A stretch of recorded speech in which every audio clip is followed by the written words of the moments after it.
Hey, what's up, everybody? Welcome back to Anthony's Horror and More. And today I want to show you guys the Best Buy exclusive 4K Blu-ray Steelbook for The Exorcist Believer. One of the last Best Buy exclusive Steelbooks that we're going to be getting. You know, some may say that Best Buy is going out on a whimper with this release.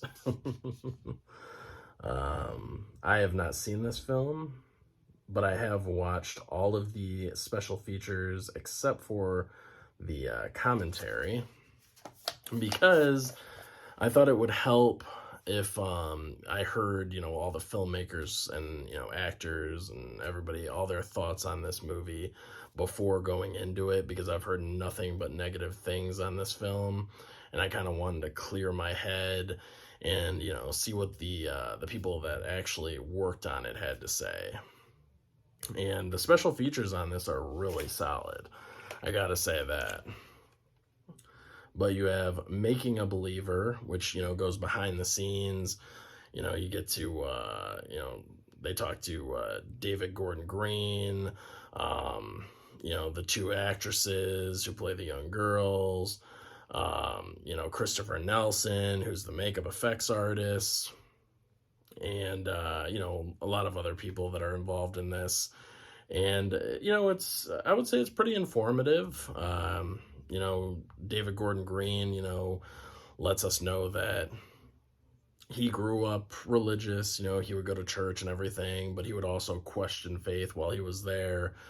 And then you have Ellen and Linda reunited, which I thought was interesting because David Gordon Green, he actually set up the camera to capture their reunion after all these years of not seeing each other. So that was, a really nice moment, very sincere. So that was cool. Stages of Possession. So that's actually going behind the scenes with Christopher Nelson, showing us how he applied all the, makeup effects. And David Gordon Green told Christopher Nelson, like, hey, the only note I have is make it look realistic, something that these girls could actually have in the real world, whether it's, burn marks or deformities or scars or what have you, stuff that's actually set in, the real world that we're living in now. So basically, don't go too crazy with it. We want people to see this stuff and be like, oh, wow, that could really happen. And then there's the opening, there's editing and exorcism, there's Matters of Faith, which is another segment, going over like some of the, rituals and practices of, real life priests and, just going over that kind of stuff just to make sure that they have realistic, type ceremonies and stuff in the film. And like I said, and then there's also the commentary, which I didn't get around to watching, but it has David Gordon Green, the director and writer, co-writer, Christopher Nelson, makeup effects. You have the other co-writer in there as well, and you have the executive producer. So sounds like that would be a very informative commentary, but I haven't listened to it yet, so we'll see. And there's the J card there.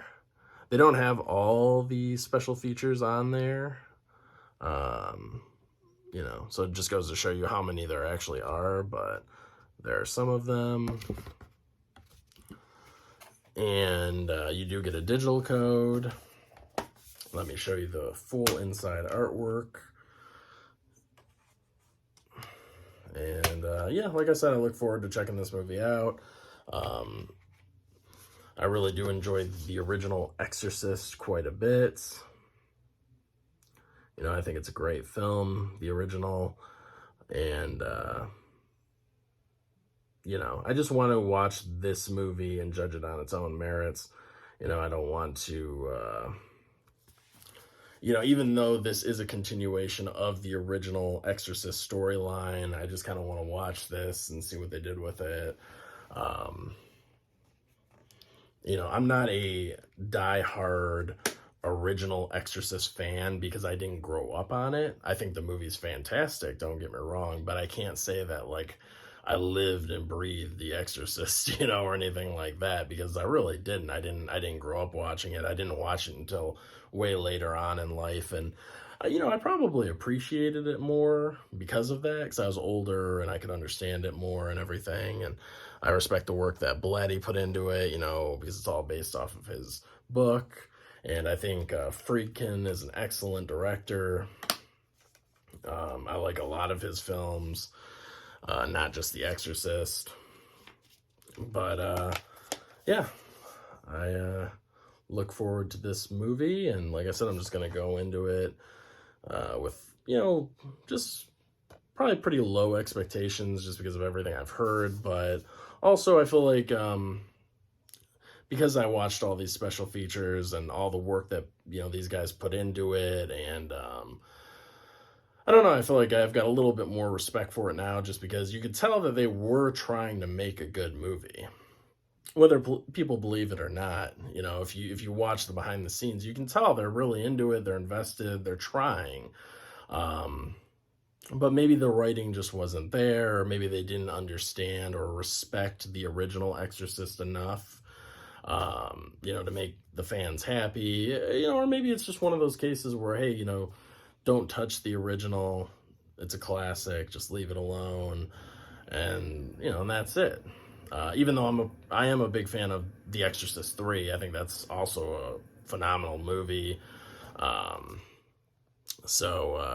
yeah, so I'll go ahead and watch this. I'm on Letterboxd. I'll probably throw my review on there eventually. I'm not going to watch. It'll probably be a couple days before I check this one out, but it's Anthony's Horror, just one word, on Letterboxd. So, eventually I'll post my review. And, I appreciate you guys watching. Please leave a like, subscribe to the channel if you haven't already. I'd appreciate it. And, leave a comment down below. Let me know what you think about The Exorcist Believer. Did you like it? Did you hate it? Or you just kind of like, whatever. It's just another possession movie, basically, that just takes a little bit from the original Exorcist. Let me know your thoughts on it. I'm sure I'm sure most people, they won't be happy thoughts down below. But, hey, if it's your honest opinion, that's all that matters, So this is Anthony's Horror and More, and I'll catch you guys on the next one. Peace out.